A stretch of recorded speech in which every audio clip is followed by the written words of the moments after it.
اللہ عز و جل قرآن عظیم میں یوں ارشاد فرماتا ہے، وہی ہے رب جس نے رسول کو بھیجا ہے دین حق کے ساتھ، هو الذی ارسل رسولہ بالہدی ودین الحق، ہدایت اور دین حق کے ساتھ بھیجا ہے، وہ اللہ ہے۔ اور اپنے رسول کو کس لیے بھیجا ہے؟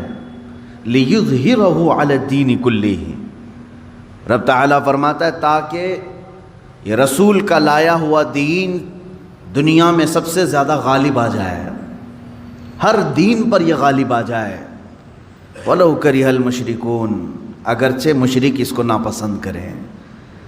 مطلب یہ ہے رسول مختار صلی اللہ تعالیٰ علیہ وسلم جو دین متین لے کر دنیا میں تشریف لائے، یعنی دین اسلام، قرآن کا چیلنج ہے کہ یہ پوری دنیا میں غالب آ کر رہے گا، غالب آ کر رہے گا، اور قرآن کی کوئی بات جھوٹ ہو نہیں سکتی۔ اسلام غالب آئے گا پوری کائنات پر۔ سب سے بہتر، سب سے برتر جو دین کہلائے گا دنیا میں وہ اسلام ہوگا، کیونکہ یہی دین حق ہے جس کے متعلق قرآن پاک نے ارشاد فرمایا۔ اب یہ کب غالب آئے گا، کیسے غالب آئے گا؟ رسول پاک صلی اللہ تعالیٰ علیہ وسلم تشریف لائے تھے تو صرف مکہ والوں میں یہ دین کا پرچار کرنا مقصد نہیں تھا، بلکہ یہ دین عالمی ہے، آفاقی مذہب ہے، ہر کونے کونے تک پہنچانا یہ مقصد رہا ہے۔ اسی لیے رسول پاک صلی اللہ تعالیٰ علیہ وسلم نے مدینہ طیبہ ہجرت کر فرمانے کے بعد کچھ خاص صحابہ کو سفیر بنایا اور خط لکھے بادشاہوں کے نام، کسریٰ کے نام پر، شاہ مقوقس کے نام پر، روم کے بادشاہ کے نام پر یہ خطوط لکھے گئے اور صحابہ لے کر پہنچے بھی، اور ان کے درباروں میں بادشاہوں کو ڈائریکٹ انہوں نے اسلام کی دعوت دی۔ کون؟ صحابہ اکرام نے، اور کہا اسلم تسلم، اسلام لاؤ امن پا جاؤ گے۔ چھوٹی گلیوں میں نہیں، صحابہ نے براہ راست کس کو تبلیغ، کس پہ تبلیغ کیا؟ بادشاہوں پر۔ اور ان میں کچھ بادشاہ دائرہ اسلام میں آ بھی گئے اور کچھ ظلم و زیادتی بھی کیے صحابہ کے ساتھ۔ حضور صلی اللہ تعالیٰ علیہ وسلم کے ایک قاصد صحابی کو ایک بادشاہ نے قتل کر دیا یہ پیغام لانے کی بنیاد پر، اور ایک بادشاہ کسریٰ نے حضور اکرم صلی اللہ علیہ وسلم کا خط پھاڑ کر پھینک دیا جو اسلام کی دعوت میرے آقا صلی اللہ علیہ وسلم نے اس تک پہنچائی تھی۔ لیکن ہوا کیا؟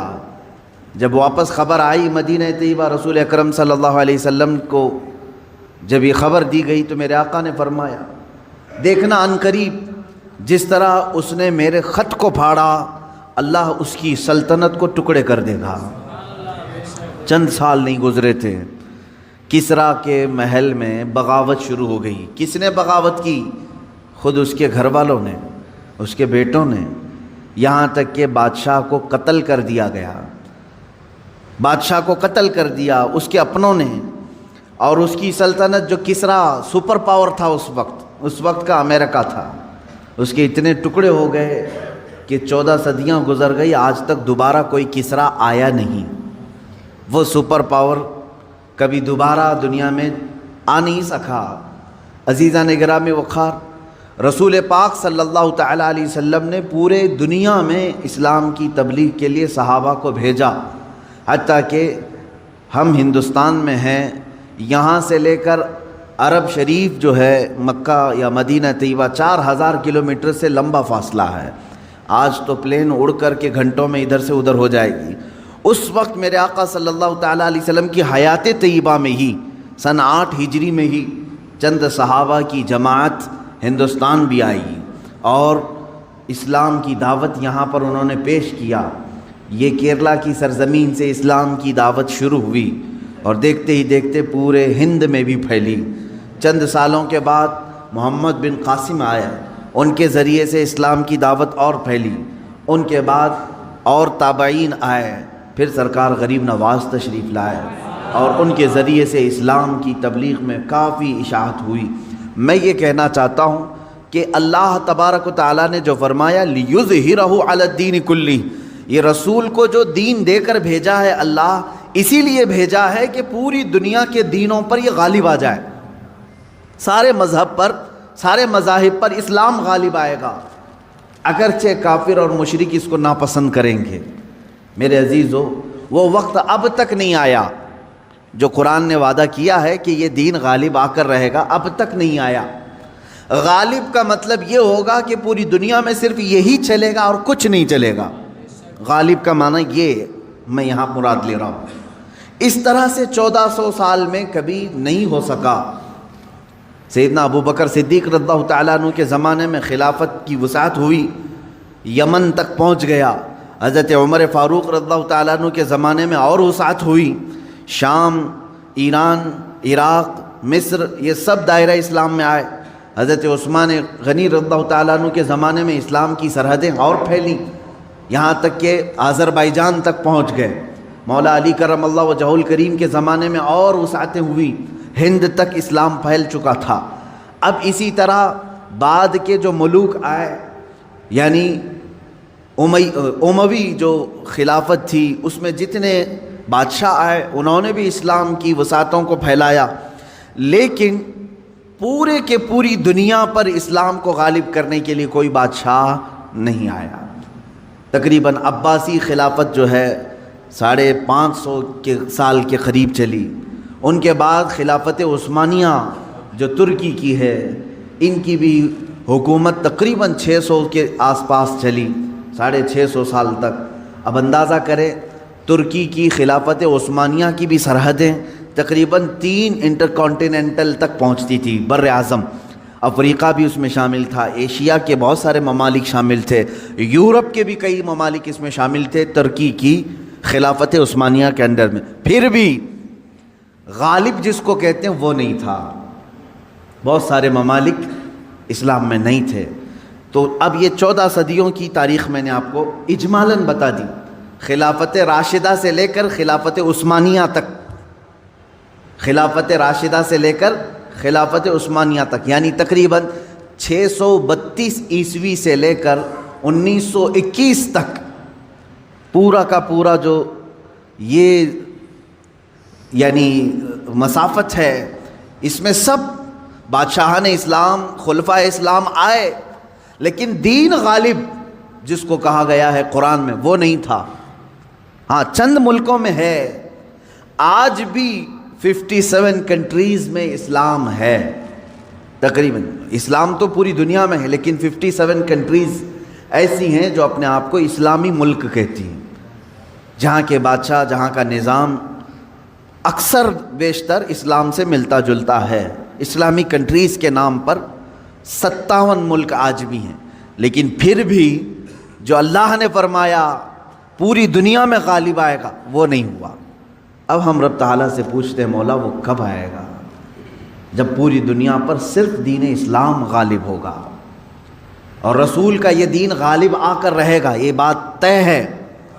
جب اللہ نے فرمایا تو ہونا ہے۔ اس سے پہلے جو حالات آئیں گے وہ بھی میں بتاؤں گا آج کی اس گفتگو میں۔ رسول پاک صلی اللہ تعالیٰ علیہ وسلم سے ہی پوچھ لیتے ہیں کہ آقا آپ کا لایا ہوا یہ دین پوری دنیا کے چپے چپے میں کب پھیلے گا، کب ہر انسان دائرہ اسلام میں رہے گا؟ اللہ کے نبی صلی اللہ تعالیٰ علیہ وسلم ارشاد فرماتے ہیں قیامت کے قریب میری اولاد میں ایک میرا بیٹا پیدا ہوگا جس کا نام محمد ہوگا، حضور صلی اللہ علیہ وسلم کے نام پر ہوگا، اور دنیا اسے لقب سے یاد کرے گی مہدی کے نام سے۔ اور حضور اکرم صلی اللہ علیہ وسلم نے ارشاد فرمایا میری نسل میں، میری اولاد میں، حضرت فاطمہ کی اولاد میں جب وہ پیدا ہوں گے دنیا میں اور پھر ان کی خلافت قائم ہوگی تو فرمایا گیا کہ پوری دنیا میں صرف اور صرف اسلام غالب آ کر رہے گا۔ اب وہ زمانہ کب آئے گا؟ ہاں اللہ کا وعدہ برحق ہے۔ اللہ نے فرمایا یہ دین پوری دنیا پر غالب آ کر رہے گا، چاہے تم پسند کرو ناپسند کرو۔ اب میری گفتگو کو بھی بہت سارے لوگ ناپسند کریں گے، وہ یہی کہیں گے ایک سمپردائک بھاشن ہے، یعنی ایک دوسرے کے بھید بھاؤ کی بات نہیں. میں کہوں گا اگر تم زندہ رہو گے تو دیکھو گے انشاءاللہ العزیز تم بھی اس چیز کو ایکسیپٹ کرو گے جو تمہاری روح کو سکون پہنچانے والی چیز ہے، تمہارے قلب میں اطمینان ڈالنے والی چیز ہے. اسلام کا مطلب یہ ہے پیس، کہ تمہارے دلوں میں اور روح میں وہ سکون پیدا کرتا ہے. عزیزان گرامی وقار، اب رسول پاک صلی اللہ تعالیٰ علیہ وسلم کے فرمان کا مقصد میں آپ کو سمجھاؤں. حضور نے فرما دیا قیامت کے قریب میری اولاد میں میرا ایک بیٹا پیدا ہوگا جس کا نام میرے نام سے مشابہ ہوگا، یعنی محمد، اور اسے پورا زمانہ امام مہدی کے نام سے یاد کرے گا، اور وہ پوری دنیا میں کائنات میں اسلام کو غالب لا کر رہیں گے. اسی زمانے میں عیسیٰ علیہ السلام کا نزول بھی ہوگا. حضرت عیسیٰ علیہ السلام آسمانوں پر آج بھی باحیات ہیں، یہ ہمارا عقیدہ ہے سارے مسلمانوں کا. امام مہدی کے زمانے میں عیسیٰ علیہ السلام اتریں گے. یہ کون سا علاقہ ہوگا اس کے متعلق حدیثیں ہیں. حضرت امام مہدی کا جو ظہور ہے یہ کب پیدا ہوں گے یہ نہیں معلوم، ظاہر ہوں گے، پیدا ہو چکے ہوں گے، آج بھی ہو سکتا ہے، ممکن ہے، پاسبل ہے. جب ان کی عمر پاک 30-40 سال کے آس پاس ہوگی اور یہ مکہ مکرمہ میں خانہ کعبہ کے طواف کے دوران ایک لشکر آئے گا جو خانہ کعبہ کو ڈھانے کی کوشش کرے گا، حملہ کرے گا، اور حضرت امام مہدی دعا کریں گے. آپ کی دعا کی بدولت اللہ تعالیٰ اس آئے ہوئے لشکر کو زمین میں دھنسا دے گا. لوگ اسی دن پہچان لیں گے اور ان کے ہاتھ پر خانہ کعبہ کے سامنے بیعت کریں گے. اب یہاں سے امام مہدی کا ظہور ہوگا، لیکن اتنا آسان نہیں ہے کہ سب مہدی مہدی کرتے ہوئے ان کے پیچھے چل پڑیں گے، بلکہ ان کے جانی دشمن بن جائیں گے وہاں کچھ لوگ جو ان کو قتل کرنے کی یا ہلاک کرنے کی کوشش کریں گے. امام مہدی اپنے متبعین کو لے کر ملک شام کی طرف چلے جائیں گے. اب ملک شام وہ ہے جس زمین کو میرے آقا صلی اللہ تعالیٰ علیہ وسلم نے ارشاد فرمایا یہ حشر کی زمین ہے، یہ حشر کی زمین ہے، سارے لوگ ہانکتے ہوئے ادھر ہی لے جائے جائیں گے. آج شام سے سب بھاگ رہے ہیں، بمباری ہو رہی ہے، لیکن میرے آقا نے فرمایا ایک زمانہ ایسا آئے گا کہ سب ہجرت کر کے ملک شام کی طرف جا رہے ہوں گے، سب جمع ہو رہے ہوں گے، ملک شام جمع ہو رہے ہوں گے، اور وہاں امام مہدی پہنچیں گے اور وہاں آپ کی خلافت قائم ہوگی، اور عدل و انصاف اس قدر ہوگا کہ پھر وہ زمانہ آئے گا کہ شیر اور بکری ایک ساتھ چر رہے ہوں گے، کوئی ایک دوسرے پر حملہ نہیں کرے گا، اتنا امن قائم ہوگا. یہ رسول پاک صلی اللہ علیہ وسلم کی احادیث میں ہے. اب امام مہدی کی امامت کے دوران وہ فجر کا وقت ہوگا جب حضرت عیسیٰ علیہ السلام آسمان سے اتریں گے اور جماعت کھڑی ہونے والی ہوگی، قائم ہونے والی ہوگی.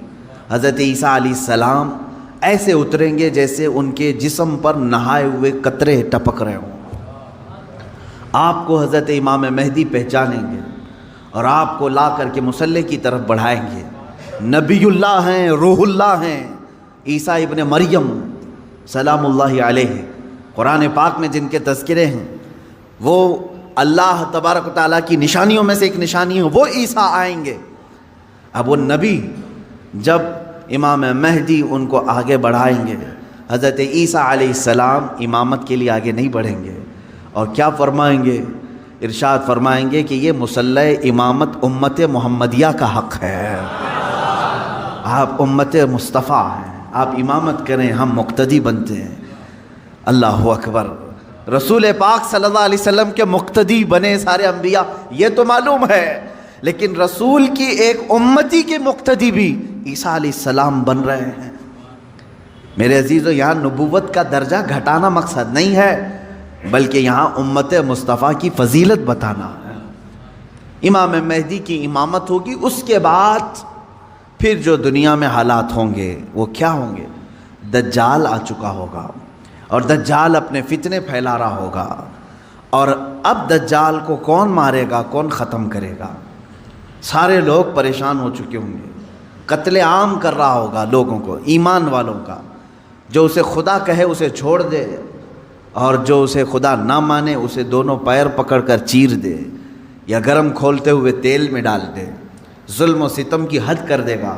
کچھ لوگ ڈر کر کے کفر کر دیں گے، شرک میں مبتلا ہو جائیں گے، اور کچھ ایمان پر قائم رہیں گے، لیکن یہ زمانہ زیادہ دن تک نہیں چلے گا۔ حضرت عیسیٰ علیہ الصلاۃ والتسلیم کے نزول کے بعد عیسیٰ علیہ السلام کی جہاں تک خوشبو جائے گی یا ہوا انہیں مس کر کے نکل رہی ہوگی، تو وہ ہوا دجال کو جیسے لگے گی وہ پگھلتا جائے گا، جیسے موم آگ کی گرمی سے پگھلتا ہے، دجال عیسیٰ علیہ الصلاۃ والتسلیم کی دوری کی ہوا سے ہی پگھل رہا ہوگا۔ یہاں تک کہ مقام لد ایک جگہ ہے، اسرائیل میں ہے وہ آج، اور دنیا کا بڑا ایئرپورٹ انہوں نے وہاں پر بنایا ہے، مقام لد، لد کا ایئرپورٹ بھی بنا ہوا ہے۔ اور حدیث پاک میں ہے عیسیٰ علیہ السلام مقام لد پہ اس کو اپنے تیر سے نشانہ بنائیں گے اور قتل کر دیں گے، اور امت مصطفیٰ کا یہ آخری فتنہ بھی ختم ہو جائے گا۔ اب اس کے بعد کیا ہوگا؟ وہی آیت جو میں نے تلاوت کیا، اللہ نے فرمایا هو الذی ارسل رسولہ بالہدی ودین الحق لیظہرہ علی الدین کلہ، وہ اللہ ہے جس نے اپنے رسول کو دنیا میں بھیجا ہے ہدایت کے ساتھ اور دین حق کے ساتھ، اس لیے کہ اس رسول کا دین پوری دنیا پر غالب آ کر رہے۔ اب یہ دین غالب آئے گا دجال کے خاتمے کے بعد امام مہدی کے ہاتھوں سے۔ ہر ملک یا ہر سلطنت جہاں کہیں تخت ہوگا وہاں پرچم صرف اسلام کا لہرا رہا ہوگا۔ وہ زمانہ آئے گا، وہ غالب ہو کر رہے گا دین۔ اور اللہ رب العزت نے یہ ارشاد فرمایا ہے کہ تم پر کسی اور کو پھر اللہ غلبہ نہیں دے گا۔ یہ زمانہ بھی کافی سال تک چلے گا، لیکن اس غلبہ اسلام سے پہلے کیا کیا ہونا ہے وہ بھی تو ہمیں جاننا ضروری ہے۔ آج کے وہی حالات ہیں جو مجھے اس گفتگو پر آمادہ کر رہے ہیں۔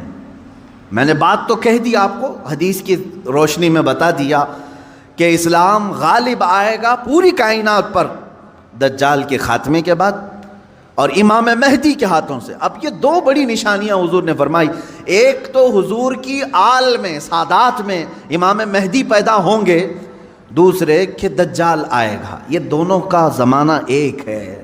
یہ کب ہوگا؟ کیا اس سے پہلے کچھ نشانیاں ہیں کہ دجال آنے والا ہے؟ میرے عزیزو، ہم سے زیادہ نشانیاں یہودی پڑھ کر کے انتظار میں ہیں، عیسائی پڑھ رہے ہیں۔ ایک بات یاد رکھیں، دجال کے دشمنوں میں ہم ہیں اور عیسائی ہیں۔ وہ دجال کو بھی اپنا دشمن سمجھتے ہیں، عیسائی، وہ اینٹی کرسٹ ہے، عیسائیوں کا بھی وہ دشمن ہے، لیکن یہودی اس کو اپنا مسیحا سمجھتے ہیں۔ وہ کہتے ہیں ہمیں نجات دلانے والا، ہمیں پوری دنیا میں غالب کرنے والا۔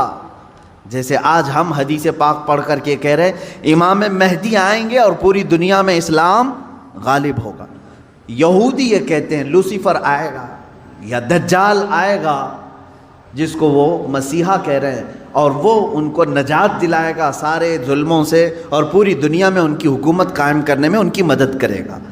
اور اس لیے دجال کے آنے سے پہلے جو جو نشانیاں ہونی ہیں یہ یہودی خود کر کے دکھا رہے ہیں۔ کیا ہے؟ بڑی مقدس کتابوں میں یہ باتیں لکھی گئی ہیں۔ دیکھنا دجال کے آنے سے پہلے دنیا میں ایک بڑی علامت یہ ظاہر ہوگی کہ دنیا حق کو باطل بنا کر پیش کرے گی اور باطل کو حق بنا کر پیش کرے گی۔ یہ ہے آج، سچ کو جھوٹ میں تبدیل کر کے دکھا دیا جائے، شعبدہ بازی، اور اچھے خاصے لوگ بھی، پڑھے لکھے لوگ بھی اس کو جھوٹ سمجھنے لگ جائیں، یعنی سچ کو جھوٹ بنانا اور جھوٹ بات کو سچ سمجھانا۔ یہ اس کام میں اگر سب سے زیادہ مہارت کسی کو ہے تو یہ دجالی میڈیا کو ہے۔ میڈیا آج دجال کے آنے کے راستے ہموار کر رہی ہے، اور خود عالمی میڈیا کی بات کر رہا ہوں میں، پوری دنیا کی میڈیا اس میں ملوث ہے۔ ذہنوں کو ڈائیورٹ کر دینا، اصل مدعے سے بھٹکا دینا، یہ کام کون کر رہا ہے آج؟ سب سے زیادہ میڈیا کر رہی ہے۔ میرے عزیزو، سچ بات کو جھوٹ بنا کر پیش کرنا یہ دجال کے آنے سے پہلے ہوگا اور کثرت سے ہوگا، کثرت سے ہوگا۔ یوں سمجھ لیں ایک پرہیزگار متقی شخص کو لا کر کھڑا کر دیا جائے گا اور اسے 100 لوگ بولیں گے یہ چور ہے، چور ہے، چور ہے، اور دنیا سمجھنے لگے گی کہ ہاں شاید چور ہے، دنیا سمجھنے لگ جائے گی۔ یعنی تقریباً 90% لوگ ان کی باتوں پر یقین کرنے لگ جائیں گے کہ شاید یہ چور ہے، شاید یہ چور ہے۔ اور اسی طرح کسی ظالم منحوس چور کو لا کر کے وہ کھڑا کریں گے اور کہیں گے یہ پرہیزگار ہے، یہ پرہیزگار ہے، یہ پرہیزگار ہے، اور دنیا اس کو پرہیزگار سمجھنے لگ جائے گی۔ کیا یہ دونوں چیزیں آج کرنے کے لیے پوری social media, internet, news channel نہیں ملوث ہیں اس میں؟ چوروں کو حکومت پر بٹھا کر کے ان کی فضیلت بیان کرنا ہندوستان سے زیادہ ہمیں کہاں نظر آئے گا؟ سب سے زیادہ ہمیں یہاں نظر آتا ہے جو پورے کے پورے ملک کو گبن کر کے بیٹھے، اسے مسیحات اور اسے لوگوں کا ایسا بے کسوں کا کس جس کو کہا جائے ایسا بنا کر پیش کرنا، یہ میڈیا کا رول ہے۔ عزیزان گرامی وقار، پورے ذہنوں کو ڈائیورٹ کیا جائے گا اور تقریباً یہ جادو کی طرح اثر کر جائے گا لوگوں پر۔ مثال کے طور پر ایک جادوگر کسی محلے میں آتا ہے، شعبدہ بازی دکھاتا ہے۔ پہلے تو ہوتا تھا سڑکوں پر ہی کھڑے ہو جاتے تھے سانپ کا کھیل دکھانے والے، یا کسی بچے کو لیٹا کر چادر اوڑھا کر اس کی گردن الگ کر کے دکھانے والے، یہ شعبدہ بازی ہوتی تھی۔ لیکن ایک بات یاد رکھیں، لوگ گھیرا ڈال کر دیکھتے تو ہیں، اس میں 90% لوگ صحیح سمجھ لیتے تھے، جبکہ وہ آنکھوں کا دھوکہ ہے۔ بہت ساری چیزیں اتنے شارپ طریقے سے وہ جادوگر کر کے دکھاتا ہے کہ تمہاری آنکھوں کو دھوکہ ہوتا ہے۔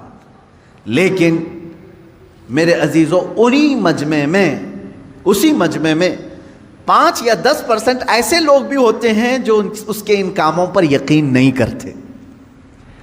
ہے ہر زمانے میں جہاں پر بھی جو جادو دکھا رہا ہے اس کے مجمع میں پورے 100% لوگ یقین کرنے والے نہیں ہوتے، چند لوگوں کے دلوں میں شک ہوتا ہے کچھ تو اس نے گڑبڑ کیا ہے۔ اب یہ وہ لوگ ہوتے ہیں جن کی عقل سلیم ہوتی ہے اور دل پاک ہوتا ہے، ان کے اوپر جلدی جادو اثر نہیں کرتا۔ اسی طرح میرے عزیزو، آج کے زمانے میں یہ جو دجالی نظام قائم ہے اس کا اثر بھی بھولے بھالے لوگوں میں تقریباً ہو جاتا ہے، لیکن سلیم فطرت والے جو عقل سلیم رکھتے ہیں ان پر ان کا جادو اثر نہیں کرے گا۔ اب آپ سب کو میں پہلے سے آگاہ کر رہا ہوں، اپنے ذہن کو، اپنے عقل کو سلیم بنا کر کے رکھو۔ یہ کیسے رہے گا؟